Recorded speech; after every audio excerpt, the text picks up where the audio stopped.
So welcome to Scientist Warning TV, and today I am really pleased to have as my guest my colleague Rupert Reed. And Rupert has long been a crusader for action. He's often controversial, he's usually critical, but he's always authentic and interesting. Rupert was for many years with the Green Party in England and Wales, chairing the think tank Greenhouse. He has acted as a spokesperson for Extinction Rebellion on numerous occasions and has had numerous run-ins with people from Jacob Rees-Mogg to a number of others. And in fact, that's how I first met Rupert. He's found time to write numerous books in his role as a reader in philosophy at the University of East Anglia. So Rupert, welcome, and thank you so much for finding the time to talk with me today. And we'll be talking a little bit about the article that you've kindly written for us in Scientist Warning. So, welcome, Rupert. Whereabouts are you today? Well, thanks, Alison. Yeah, it's great to be here. I'm a huge admirer of the work that you do at Scientist Warning. I'm speaking to you today from my home in Norwich, just a mile or two away from the University of East Anglia. Okay, super. So I'd like to start, Rupert, by asking you about your journey to here. And here is where you are a leading voice for environmental action and leading advocate for change, and particularly for transformative adaptation.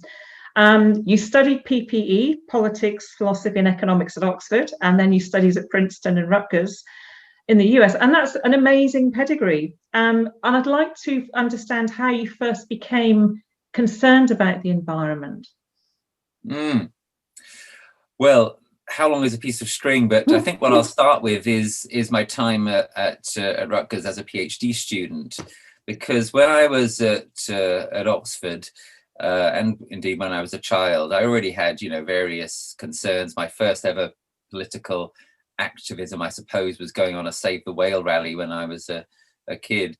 But it wasn't really kind of present to me somehow in any kind of meaningful way until I went to the United States, because what I experienced in the US was, well, the slogan I would sort of use, or the phrase I would use, was, I have seen the future and it is shit. But working on the principle that whatever happens to the US tends to come to the UK 5, 10, 15 years later. And I was very disturbed. Princeton and Rutgers, of course, are both in New Jersey. New Jersey is a site of sort of intrinsic environmental devastation, but more generally, the US, the extreme economic inequality, the extreme damage at scale to the natural environment there, it really brought it home to me and radicalized me. And so that's where I actually really got involved in serious radical politics. So I got involved in Earth First. I went to Redwood Summer in 1990. Got involved in the radical animal rights movement, and yeah, that's how it started for me. Okay, cool. And you and I have had a number of conversations in recent years, because obviously we first met through XR, and I recall you saying that that with the advent of Extinction Rebellion, you had become more optimistic, and yet today, looking at where we presently are, we've had the G7 in Cornwall, which was a bit of a fiasco by all accounts. We have the forthcoming COP, and we're looking at ongoing failures of governments to take proportionate and precautionary action. I wondered if you could say something about the G7 and what happened and what didn't happen. Yeah, well, let me do that, but let me come to it via XR, if I may. So as you say, Alison, yeah, you and I have known each other for a few years since we helped launch XR together by getting together that multi-signed letter in the Guardian. It's been such a privilege to have been involved with XR as I was for 2 years. I've now kind of moved on from XR, because my belief is that XR has sort of reached its limit of, for the moment at least, as to what it could achieve in moving the dial. It really did move the dial in an extraordinary way in 2019, and I think that's a marvelous success story. But the story of XR is also a sad story, in that XR's demands, while power has conceded something to each of them, have, of course, not been achieved. And something I sometimes say to people now is, look, it's 2021. XR was formed in 2018. It said we should achieve net zero carbon and net zero biodiversity loss by 2025. We're almost halfway there. I mean, it's staggering, but true. So yeah, the context is one of great achievement, but also of failure and of sadness. So down in Cornwall last weekend for the G7, I was with former colleagues and current colleagues from XR and so forth, and there was lots of good stuff that happened there on the street. But of course, as you say, the overall outcomes from the G7, while they contain some progress, for example, stuff on the taxation of the multinationals, we're just so far off the pace of where we need to be. So yeah, that's the context for me. If G7 was a kind of dry run for the climate COP later this year in Glasgow, then, well, we're in pretty serious trouble. And that's, exactly where I think we are, in very serious trouble. And that's why I've been emphasizing more and more the need to have a considerable part of our focus be upon adaptation. And I think the question of how to define adaptation, make adaptation real, is more and more critical. I think in many ways it is the question, actually, of the 2020s. And in that context, we've just had the Committee of Climate Change Special Report on Adaptation, which you alluded to critically. I thought there was lots of good stuff in the report, although I thought the framing of the report was very problematic. The framing was one which sort of emphasized basically shallow incremental adaptation, talking about seawalls and stuff like that. Whereas where we need to be headed is at minimum to, as you say, transformative adaptation. We need system change. What is the chance of that being delivered by the powers that be? It seems pretty slim. And that's why part of the agenda that I've been calling for is an increasing emphasis on ground up attempts to at least model and to some extent implement adaptations that are genuinely transformative. And I assume your kind of your horror at yesterday, the launch of the adaptation report, was primarily because of its horror at the complete lack of government action on it. And in fact, they said that we've gone backwards on adaptation in the last decade, which is truly incredible, but I think also true. It's staggering, isn't it? Yeah. Sorry to jump in. You probably tuned in too. When I tune into these events, I check the number of viewers. It was I think just shy of 650 for the defining issue of our time. We had fewer than 1,000 people listening. And you're right. Chris Stark was talking very eloquently, as he always does, and says, yes. But nothing happened last time they reported on this. And he talked also about the hard sell that it would be to persuade government ministers and the public that, yes, we have to focus on net zero, but there's also adaptation. But he said some things that I found staggering. And he talked about the need to spoon feed ministers this information, because he said that there was a strange political deficit where politicians aren't stepping into the space to take the actions that the Committee on Climate Change is recommending. And this isn't new. This has been the way it has been for some years, and that there's a lot that governments aren't doing. And I watch these things and my jaw literally drops, because it's hard to fathom why governments are not taking the requisite action. And I know that you have ideas on that, from ranging from all sorts of things, from disavowal, from sheer ignorance, incompetence, cynicism, unwillingness to change, and so on. Yeah, so there's one idea on that I'd like to emphasize here, and it's this. Let me start with a question. Why is there less emphasis on adaptation than on prevention, so-called mitigation, given that adaptation tends to be directly beneficial in the short to medium term for those who implement it, whereas so-called mitigation is essentially, emissions reduction is essentially an altruistic gesture? You'd have thought it was the other way around in a society which, frankly, is often, basically pretty selfish and so forth. So my little theory that I've been developing about why this is that once you start emphasizing adaptation, you really have to admit that the crisis is here, and that it's real, and that it's absolutely deadly serious. And that actually most of us, and certainly, the powers that be, don't really want to do that. They are in many ways happier talking about net zero 2050, which was really importantly critiqued lately on Scientist Warning by my colleague Wolfgang Knorr and James Dyke, because that's a kind of grand sort of kicking of the can down the road, in effect. And by the way, at the G7, there was a brilliant visual stunt where you had 7 people dressed as the leaders with these amazing face masks, very sort of huge, lifelike face masks. And they had this can which had climate policy written on it, and they were passing it passing the buck from one to the other. And then every so often one of them would drop it, and it would be there on the ground, and they were standing in a road. And then, of course, what they would do was kick the can a little bit further down the road, and it was horrible, but brilliant.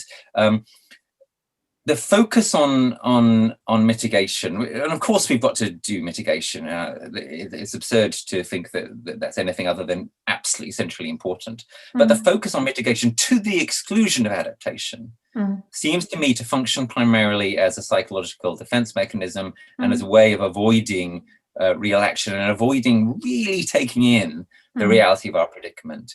And that is a key reason why I've been emphasizing the importance of adaptation. I think that to the extent, for example, that academics and the climate movement shift their emphasis to adaptation, they will be making the problem real and unavoidable for the general public and for politicians. And I think that's a real power that we potentially have, and I really think it's crucial now to use it.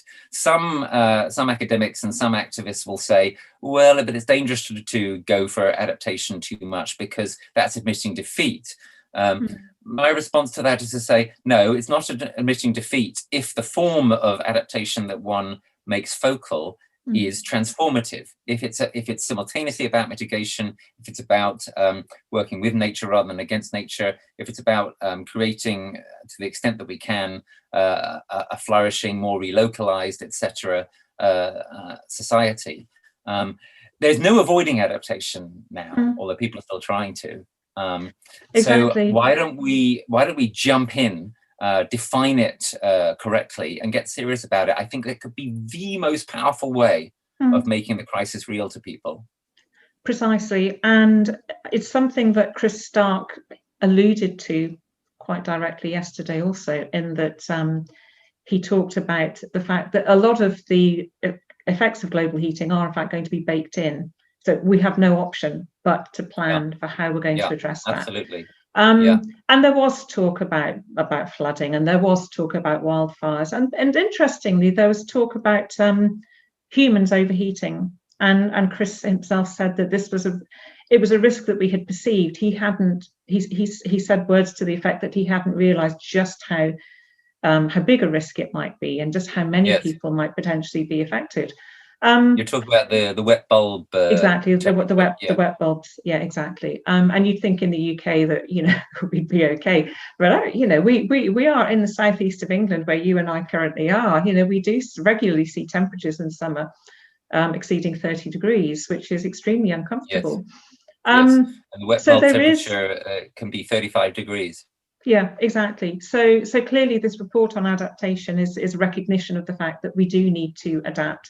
And that doesn't mean just giving up. It means that actively preparing for what is coming down the tracks at us. Yes. So entirely agree with that. Yes. Now, one of the interesting things that Baroness Brown commented on yesterday was that she talked about the effectiveness of citizens' assemblies and how universities could play a role in adaptation locally, because adaptation really is a local issue. Yes. And she said that there was an opportunity for universities locally to get involved with local authorities, which of course made me think, well, the opportunity is actually much bigger, because universities could and should be getting much more directly involved with the big questions. And an illustration of a big question, I think, is that notion of political will. And so I don't know about you, but when I see scientists being interviewed and they talk about how serious the problems are, and they talk about what needs to happen, and they issue the warnings, and frequently the conversation ends with the interviewer saying, and what needs to happen? And the scientist will proffer, we just need the political will, we need the policies and so forth. And they're right. But what doesn't then happen is that we get a critical analysis of what is political will and why has it so far failed to materialize. And that's where I see academia stepping in to address those kinds of questions and to say, look, we have got to get real here.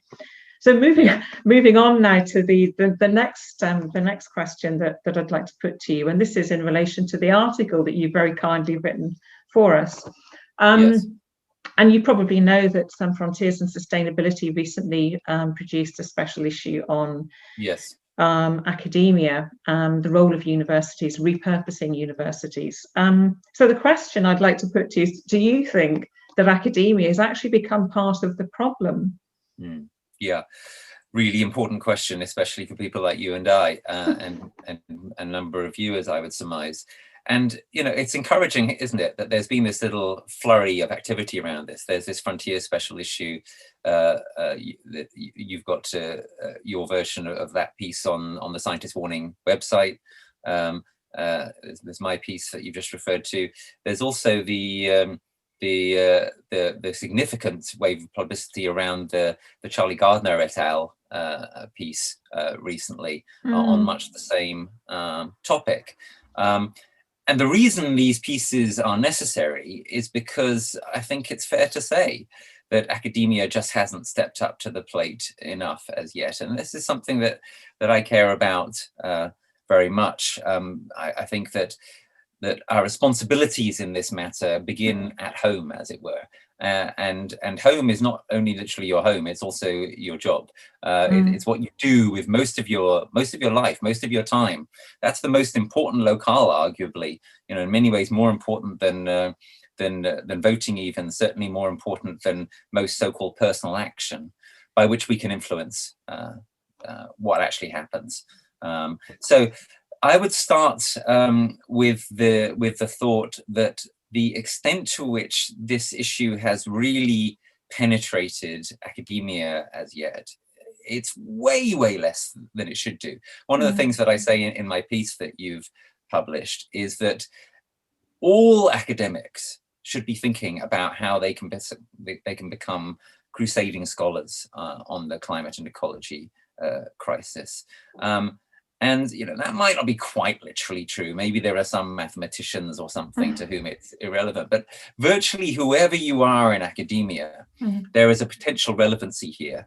And Nicholas Maxwell, of course, who you talk about in your work and whose work I very much admire, has basically been saying this for quite a long time now in very compelling ways, that academics and universities should sort of reorient their work around the fundamental crises and issues facing humanity. This is the way that the impact agenda should be structured, and the impact agenda should be, in my opinion, even more important than it is. And it should take a quite significantly different form than the form it takes, which is sort of neutral, basically, as to the kind of impact that you have. And in particular, also non-neutral in terms of favoring impact that favors economic growth, which is the problem. Right, which is the problem. So actually the impact agenda as it's set up in the UK right now runs counter to what is necessary in that really crucial respect.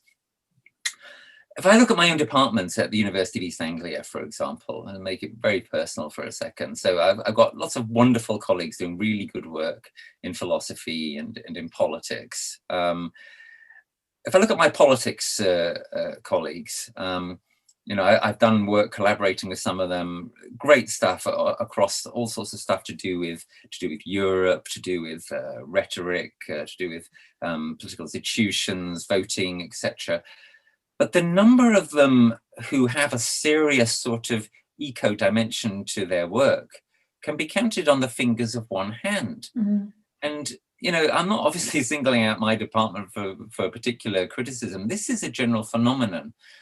You were talking earlier, Alison, about being sort of in shock at some of the things which are going on in our society at present. This is something which never ceases to shock me. How is it possible that in the 2020s, the clear majority of academics, in their professional capacity, in their teaching and in their research, have essentially nothing to say about the issue which is going to determine whether or not our civilization continues to exist after another generation or two?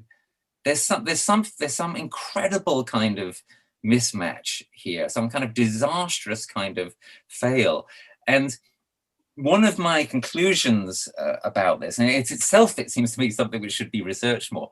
One of my conclusions about this is that it's a facet of what remains a deep-set anthropocentrism, that human beings, especially in our time, are, to put it bluntly, very self-obsessed. And the vast majority of academic work, certainly in the social sciences and so-called humanities, I mean, the term humanities might itself be part of the problem here. There's been talk of broadening it to the animalities, or maybe we should only think about ourselves in the context of the planet, which is, absolutely essential to everything that we are and do. The vast majority of scholars, certainly in the social sciences and in the humanities, basically study and are interested in us. And us in quite a kind of narrow way, not us in a broader context, not us in relation to those who are not us, but just us. And you find this in the political realm as well, of course. This is part of a much more general phenomenon, a general kind of human self-obsession or solipsism, it seems to me, especially in our contemporary civilization. So it's well known that environmental issues have been difficult to make central to political debate. But we can look also at recent developments such as the rise of identity politics. I'm very troubled by the rise of identity politics because it seems to me to speak of a new form of this self-obsession. It's basically saying the most important thing is my identity, what group of human beings I am a part of. And of course, the very important issues of historic injustices and oppressions to be overcome, etc., etc. Nobody doubts that for a second. But there's a problem insofar as what identity politics does is legitimate the thought that what we ought to be doing is first and foremost obsessing about ourselves. And those kind of potentially political matters and those educational matters, which are essentially to do with others. And if we're thinking of politics here, we'd be thinking, obviously, of ecology, of nature conservation, of animal rights, animal welfare, etc. It's hard to find a space for those in the agenda of identity politics, because identity politics says, look, first and foremost, deal with your own oppression, get that sorted out, and then you can look at other stuff later. But the whole point about the environmental movement, the whole point about taking animals seriously and so on and so forth, is to try to project attention beyond ourselves. So there's an essential tension there between those movements and the agenda of identity politics. So that's just an example, but it's an important contemporary example, it seems to me, and I'm seeking here to illustrate this general point, which really, really troubles me so deeply. And until we get this sorted, I think we're fundamentally pretty stuffed, which is that we have to find a way of moving beyond our own self-obsession. Yeah, and you put that incredibly well. And you're right, there is this fundamental mismatch between what we should be doing and what we currently are doing. And I look to academia because academia is is where ideas are generated. Is where it's home to the science. It's home to the thinking. that on the one hand, got us into this mess, but equally the same kind of thinking that really has to get us out of it. And I look to those institutions and the leaders of those institutions, and it's disappointing. It's beyond disappointing seeing the apathy, the complacency, and the unwillingness to engage with some of the ideas that are coming out of their own institutions. And so there are some amazing ideas coming out of academia, looking at just as an example, Jason Hickel's work, I think, is particularly interesting and particularly enlightening in this regard. Yeah. But you talked about the paper that Charlie Gardner and Julia Steenberger and Aaron Thierry recently wrote, which called on academic institutions to enable their academics, and to enable their academics to speak up, to be more active, to be more, to be allowed to participate and to be allowed to advocate. But that sort of presupposes that the courage is there. And I think, as someone who's still in academia, do you have a sense that academics want to speak up but somehow feel they can't? Are they concerned about reputation? Is there a genuine fear about repercussions? I mean, what are the barriers to academics actually speaking up and using their voice? So just as an example, there's a lot of talk about the Paris goal of 1.5, and I'm told, and I think you probably know this too, that many scientists privately believe that it's gone. We're not going to get there, but they don't feel able to say that publicly. So that's just one illustration, which may or may not be true. But is there a pervasive sense amongst academia that speaking up is just not the done thing? What an interesting question, again, a very important question. Well, let me start out by making one or two remarks from my own personal experience. So in years gone by, a previous Vice Chancellor of UEA tried to get me sacked for my political activism, etc., etc. I'm happy to say that situation has now changed, and that my head of school and others are now quite supportive. One reason for that is the rise of the impact agenda, which does give Crusading Academics something to do which was not available in the early forms of the research assessment exercise. But I think it remains true that there are significant fears of various kinds among academics that will make it difficult for some of them to jump wholeheartedly into the kind of project that Charlie et al. Are recommending. I think the most important barrier of all, one that I've discussed in some of my sort of applied philosophy of science work, is the concern about reputation and the desire not to say things as an academic which one cannot prove. And I believe this to be a significant obstacle within science, which is causing us trouble in just the way that you indicated in your question. My experience is exactly the same as yours, that when you talk to climate scientists, ecologists, etc., in private, they almost always say that they think the situation is significantly worse or likely to become significantly worse than what they've outlined in their published papers, which are already scary enough. And the reason why this doesn't get out there then is that they can't prove it. They're in some cases afraid, of course, of vicious pushback from climate change deniers and so on and so forth, which has tended to make scientists actually even more conservative and careful. But in a situation which is a post-normal situation, where the stakes of being overly conservative are potentially very high and very damaging, well, that's not good enough. We have to find a way around that. And Wolfgang Knorr and I are writing about this at the moment, and we are urging scientists and academics in general to do, well, the kind of thing that you at Scientist Warning have been doing, which is to try to make sure that one doesn't remain tethered narrowly to what can be 100% proved, but is willing to think carefully and talk about scenarios is willing to make prominent the importance of acting according to the precautionary principle, and is up for finding ways within academia, within civil society, within the political realm, for scientists and others to come forward, express their fears more widely, manifest that in actions. So I believe that the agenda that we're talking about here, it needs to start in questions like, what are we teaching our students? For speaking for myself, I made a decision 5 years ago now to switch from trying to have a sort of neutral, balanced presentation to students which didn't frighten the horses too much, to simply telling them absolutely directly what I believed, and supporting that with science and with philosophy and with politics and just with whatever there was.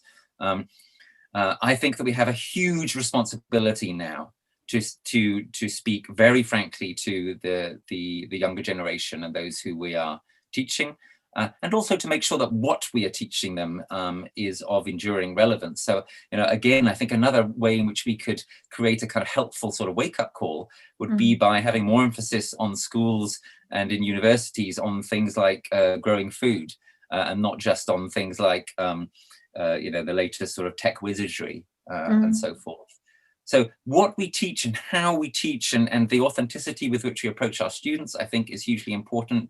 But that's only one example. It's also about what we research, and it's about how we comport ourselves in our lives in general. And what Wolfgang and I are going to be saying in this forthcoming piece is that it would be a really splendid thing for more scientists to do the kind of thing that Jim Hansen and the XR scientists and so on have done. Increasing numbers, but still small numbers, of people being willing to say exactly what they believe, and being willing to put their bodies or whatever where their mouths are. That's the kind of thing, again, that could generate this elusive thing that you were mentioning before, the political will, right? When you're speaking to scientists, Alison, at the end of the conversation, they say, well, we just need more political will. As you implied, there's a sense in which that clearly just isn't good enough. We have to try to generate realistic ways in which the political will could be generated. And central among those, in my opinion, is for those who are regarded by society at large as sort of gatekeepers of this issue, to make clear that that their previous methods have failed, and that their hopes have not been achieved. Their hopes for a rational response from policymakers, and for that matter from voters, have not come to fruition. And what that implies is a change of approach. What that implies is more emotionality. What that implies is a greater emphasis, as we were saying before, on adaptation, which makes it real for people. If that kind of track were gone down, if people saw activists and academics in their different ways, or in their crossovers, saying, look, you can't outsource this issue to the policy process and so on anymore.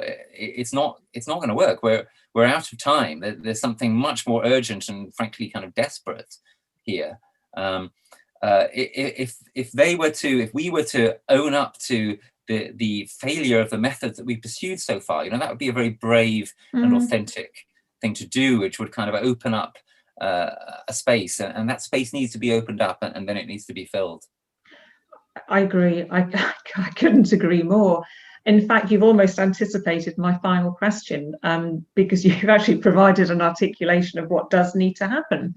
And it doesn't need to be an adversarial space. What's needed, I think, is a recognition, an admission from governments, from policymakers, that they have failed and they're going to continue failing, and that they need help. And this is where the academics need to step up to the plate. And I agree with you, it isn't just climate scientists. Like you, I do strongly feel that I think there is a place for all of academia to look at the knowledge that has been generated, to take responsibility for that. Because, of course, with the great privilege that comes with being an academic comes a responsibility in terms of how you use that that knowledge and understanding. And that's, I'm not talking about a sort of a Western take here. I'm talking also something that's very inclusive of Global South too. Oh, totally. I mean, one of the things that we badly need to do, right, is find more ways in the curriculum of including Indigenous wisdom and insights and practices from peasant societies and so forth. That, to me, is the real potential benefit of the so-called decolonization agenda. It's much more important, than having an emphasis on identity politics type categories of race, sexual orientation, etc., etc. What we really need to do is get in touch with ways of thinking and of acting which are profoundly different and profoundly neglected or occluded, and which could offer real hope of a way of surviving what's coming. That would be another kind of revolution to our agenda, to our syllabi, etc. If we were to really find ways of reaching out to knowledges that are very far from Western paradigms. Yeah. That's a fantastic comment on which to end. I think it's highly pertinent. If we could somehow recover that knowledge and understanding, that wisdom that we've lost and we've forgotten, or at least, well, those of us in Western societies have largely forgotten. Yes. So, Rupert, thank you. It's been. May I make one more remark, though, of course, about how I'd like to sort of end this, if you will, which is. I want to come back again to the adaptation point, and say that again, I think that a key way in which the political will can be generated, if it can be generated, is to do, for example, the kind of thing that I tried to do when I was on Question Time 18 months ago, which is to try to concentrate the minds of people, even in a rich country like the UK, on the potential threats to themselves. From the destabilization of our climate, etc., that is now underway, the potential threat to our food supply, and so forth.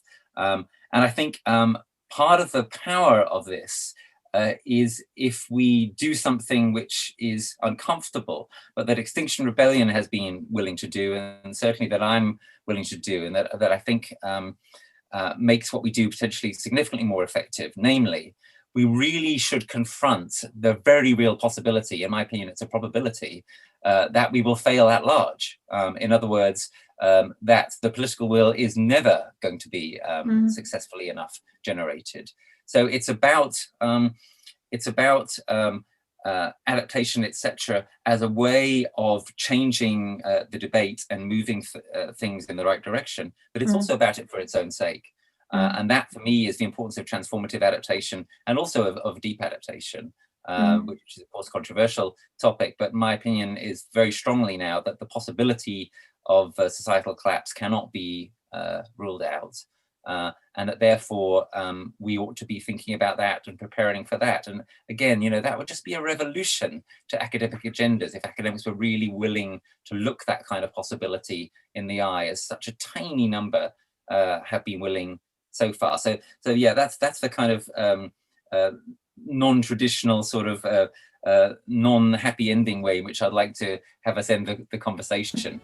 If we're really real about this, we have to be really real about the possibility that that nothing is going to work on the macro scale, and that when we talk and do adaptation in the right way, we are actually meaning it, that we are preparing for things potentially getting significantly worse.